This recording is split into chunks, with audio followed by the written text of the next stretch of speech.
Welcome back to the episode. It's your girl Keisha, your favorite journalist. All right, y'all. We're gonna hop right into it. I have been gagging. Have y'all seen this story in Vanity Fair? It's so the drama, baby. Y'all know I'm a messy girl that lives for drama. Whatever happened to Joanne the Scammer? Shout out to Joanne the Scammer. I miss her. The twisted true love story of Lady Betty Grafstein and José Castelo Branco. A 95-year-old Diamond Harris and a much younger gender-fluid reality star got famous on TikTok for their epic feel-good romance. This is why I love traveling. And when I travel, y'all, one thing I love to do is listen to the radio. And when I always go to the grocery store when I travel. When you travel, you have to go to the grocery store. Like, I promise you guys, like, you have to go to the local one. They have the best stuff because they always have things. Even if you go to another city, I feel like, maybe not so much in the city, but if you go to another country, you have to go to the grocery store because they're going to have all the snacks. Oh my gosh, my big back is coming out. They're going to have all the snacks that we don't have here, all the treats that we don't have here. Like, and it's just cool to see it. And it's just cool to see how affordable things are. Like, I went to, where was I? In Barcelona. A bottle of water, they have bottles of water for like 30 cents. Like, after a while, it's kind of like, why is this bottle of water 30 cents? But then it's like, a bottle of water probably should be 30 cents. Like, anyway, I digress. I love to look at the magazine rack because I just want to see the mess. Because there's always all this. There's obviously American mess. Every country has their own mess and reality stars and singers and actors. I love looking at the magazines and seeing who the messy people are of the country. And apparently, Lady Betty Grafstein and José Castillo, apparently, baby, they are the mess over in Portugal. Is it Portugal? Oh my gosh. Vanity Fair ate with this story. Okay. Well, the spouse of the Diamond Harris and the Kardashian level star in Portugal. Yes. Okay. So this is the couple. My girl is 95 and her partner. Now he goes by a he, but we see how they like to play, how they like to dress. There's a huge age difference. I think it's like a 30-year age difference. Now, I think he's giving like what I just said, a Kardashian style level popularity up in Portugal.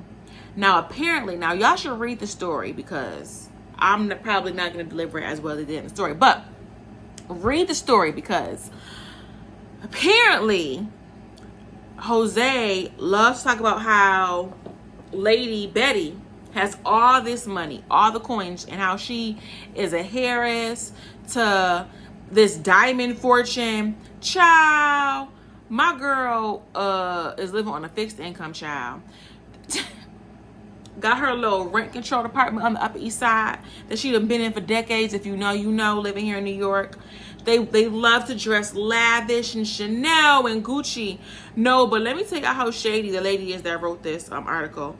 She starts the article off by saying, José Castelo Branco had been wearing the same Balmain leggings for 2 weeks. Anyone who knows this to be a scandal. Baby, I know them leggings were singing. 2 weeks. He was locked up. It's not funny. He was locked up for allegedly hurting Betty.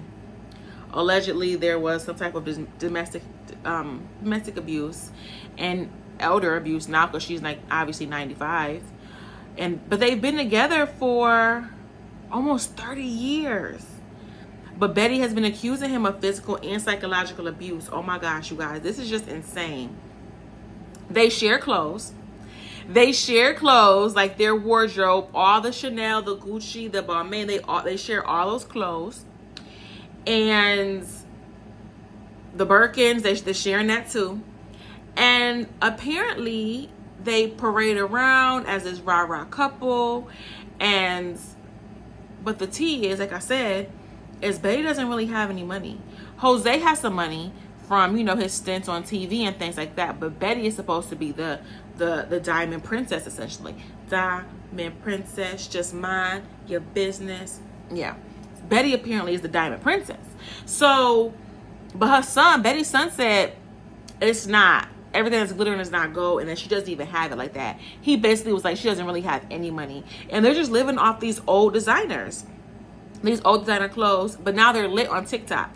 So obviously they're getting that TikTok money, but then they're like, okay, she's going and doing these promo deals with these, and she looks good for 95. I mean, my girl looks good. That face is not cracked yet. She looks very, very good, but you know she's getting the Botox, or you know, the fillers or whatever that they get at the doctor's office, and she's getting, like, you know, the deals, you know, the discounts you get when you, like, you know, shoot the footage, because they have all the followers on TikTok, and they do the procedures, then you get the discount, or you get it done for free because you're promoting it, you know, the influencer stuff.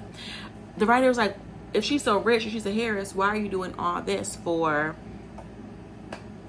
why are you doing this for the why do you need free fillers if you have all this money? So it's just, the article is really good. It just breaks up like the whole sham of like what they have going on. But Miss Betty, her son is telling all the tea. Her son is like, baby, she don't have no money, child. She don't have no money. They have a house. They do have a home in Portugal that I guess is really nice, but they rent that out. And it's just giving everything is not what it seems. And that's why I think it's so important. Oh, she got pictures with Hillary Clinton. My girl been outside. It just goes to show you guys that everything on TikTok and social media is not what it seems. I think we know that by now, but I think a lot of people still buy into it a little bit too much. That's why a lot of y'all are so vexed over Nara Smith, because y'all think that she really lives that life, and that lady literally just comes on camera in an evening gown and bakes cookies and makes gum. She made gum, y'all. Her husband was on there making hair gel, doing sunscreen. Like, she just does that for the camera, y'all. Do you think her kids are really waiting 5 days for a piece of bread? Like, come on. So yeah, it just goes to show you that this is all like smoke and mirrors. And it's funny because, you know, now she's 95 years old, so she's getting a little senile, talking about Betty. She said she doesn't even know if she really like comes from royalty. She said that she doesn't know if someone in her family told her that, or if José told her that a long time ago. She doesn't even remember where that came from. So this is really good. It's in Vanity Fair, and it's just a really good, again, feature profile just about them and it's just juicy about the lengths that people go to be deceitful, the lengths that people will go to have a lavish lifestyle. And who am I to judge, child? We only get to do it one time. If you want to do it with the 2-week-old, what he had on, with the 2-week-old Balmain leggings, baby, do you? Just don't sit next to me, because I know them leggings were singing. Woo. Is it just me, or is hip hop getting boring? Am I starting something? Am I the drama? I might be, child.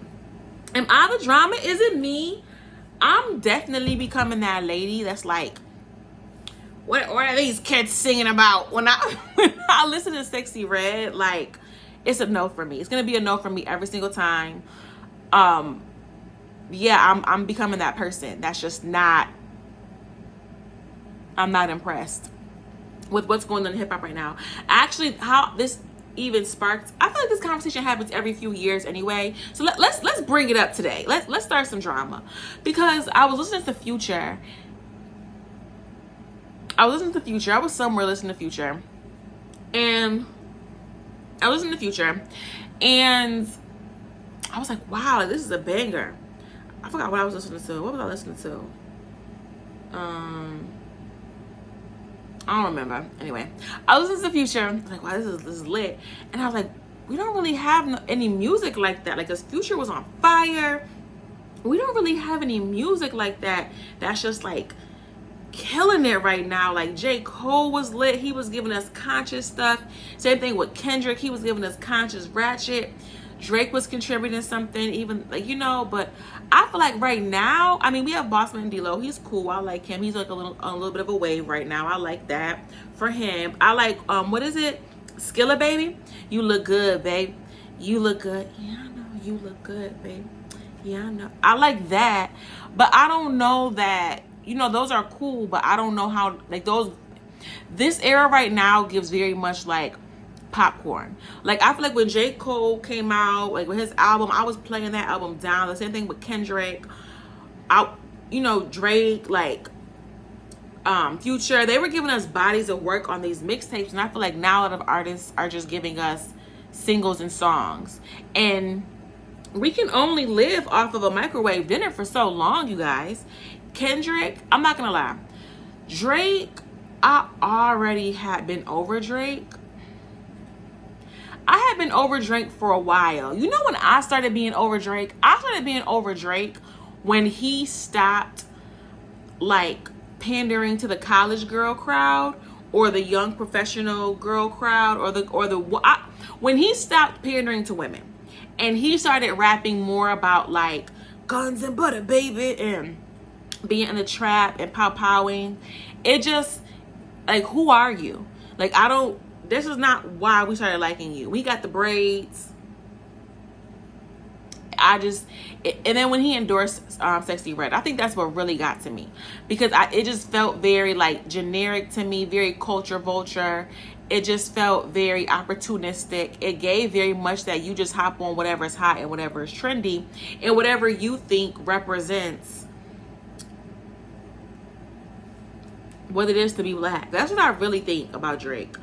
I think that when he came out, he was more aligned with like who he was, and then as he progressed, he just became more in tune with who he think he needs to be cool and relevant within pop culture. And they started hooking up a Lil Baby and all the guys from Atlanta, and now he was talking about like, you know, gang life, and that's just, Aubrey, that's not the life you were living. You were in Canada, like, that's just not, come on. That's when I stopped liking Drake, and I feel like he's taking Lotto down with him. I feel like he's taking Lotto down with him, y'all. Because I used to like Lotto. I respect her as a rapper. I think she raps so well. Like, she's a good rapper. But her music just doesn't hit. And I think it's because it's a lack of authenticity. Like, I'm not feeling what she's saying. I don't think she's feeling what she's saying. Again, she's a good rapper as far as a lyricist. She's earned it. She's been doing this for so long. But she's just not, musically, she's not offering us anything. Her music is missing something. Her music is lackluster. It's not exciting. It hasn't been exciting since Put It on the Flow. And that was, again, a moment. It wasn't a body of work. It wasn't, you know, and not to compare her to Nicki, but just to say, when Nicki came out, she gave us hits and she gave us bodies of work. She gave us just like looks, like she just gave us so much at one time for so long and still does. And I think that's what's like sustained her. But Lotto, on the other hand, and then also Lotto blew it because when she first came out, she was obsessed with Nicki. Then her and Nicki got into a little tiff. And now she's obsessed with Lil' Kim. And I don't like that. And I hope that Kim can see through that to say, oh, that Kim is like, you know, the best thing since sliced bread. Okay, Kim's been the best thing since sliced bread. But you weren't jocking Kim. You were all on Nicki. And now that Nicki isn't really feeling you because of your bad behavior and your bad choices, now you want to hop on Kim. And Kim's way too grown. And I just really hope she can see through the fake and the phony. And it's giving very manipulative. It's giving what Drake is doing. They're doing the exact same thing. They're hopping on whatever they think is hot and find an ally shit. That's it. And I think if they both put more authenticity into their music and less into trying to be popular and cute and cloudy, then I don't know, maybe something would happen, because they obviously are both talented. But you see Kendrick hasn't been out in a long time. He came out real quick, handled his business, and then went back. We haven't seen him since, for real. But, you know, Drake has to continuously be on the scene to be cloudy. And the same thing with Lotto. I feel like it's the exact same thing with her. So I'm just bored with hip hop right now. Obviously, I'm loving JT. I love what she has going on. She just covered Essence, and she looks beautiful, stunning. Gowns. I love what JT is doing, contributing to music and fashion right now. Like, I really want to see JT become a fashion mogul, because she can actually do both. I don't know that a lot of the girls, and she gives high fashion, and I love that. And we need, you know who she reminds me of, kind of? She reminds me of a very baby, like a fetus, a fetus Grace Jones. Like if she keeps blossoming and blooming, I could see, because she already kind of plays with like androgynous type of look. She goes there. She took the eyebrows off. Like she's no longer trying to be cute. She's giving daring. And I feel like if she just keeps poking at it, it's giving baby fetus Grace Jones, and it could blossom into something crazy. Yeah, I just want the girls to get back to rapping, putting their head down and really rapping. I thought JT's album was really good.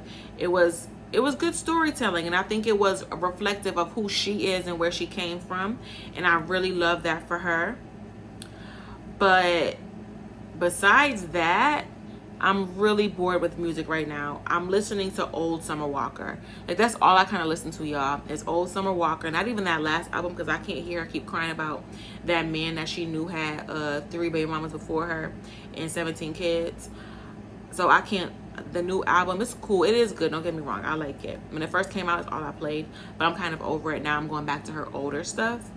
And I've just been listening to like Anita Baker. I've been listening to Anita Baker, y'all, and yeah, because I'm just like, I'm bored. If I'm missing something, oh, I lied. Y'all know who I've been listening to?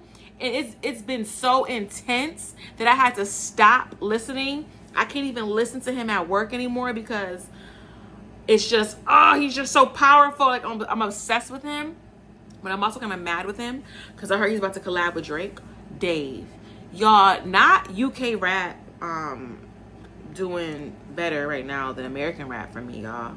Not me going across the pond to get some rap. I'm gonna practice my accent. But Dave, like, do y'all know Dave? Literally obsessed, y'all. Like, he's it for me right now. I'm listening to his old stuff. I love his stuff, Essential C, Sprinter, like I'm obsessed with him right now. So, and you know why I like him? It's because it's substance. I'm tired, y'all. I'm tired of hearing about hitting these licks. It's just 2024. I just feel like are people still getting that much money from doing that anymore? I feel like it's not as plentiful as it used to be. So somebody's lying, because I just don't feel like it's what it used to be. I don't want to hear about it. Like, I don't want to hear about the plethora of women and them being like treated poorly and badly. I don't want to manifest that in my life. So I can't listen to a lot of the American rap. It's just not for me. That's why I like Skilla Baby, because at least his song is positive and it's just a nice song about girls, a nice song about women. But yeah, Dave, lyrically beautiful. Oh, he is just 10 out of 10. Like, lyrically, his beats, the production, his voice, his features, like Dave is just, he's on another level. And I really hope that he just continuously blows up and becomes this global superstar. And he's so young. I think he's like 24, 23. He might be 23. I don't know. But he's really, Dave is it right now for me. That's really who I've been playing a lot.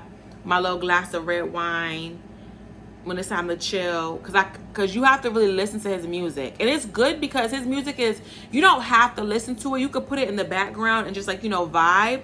But if you really listen to what he's saying, like, his messages are powerful. He's just so vulnerable. He's in tuned, but it's fun. It's lit. Dave is it right now, y'all. That's who I'm rooting for. But who are y'all listening to? Put me on to something better. Put me on my music catalog. Thank y'all so much for joining me. Again, it's Keidra, your favorite journalist. I love y'all so much. I will see y'all next time.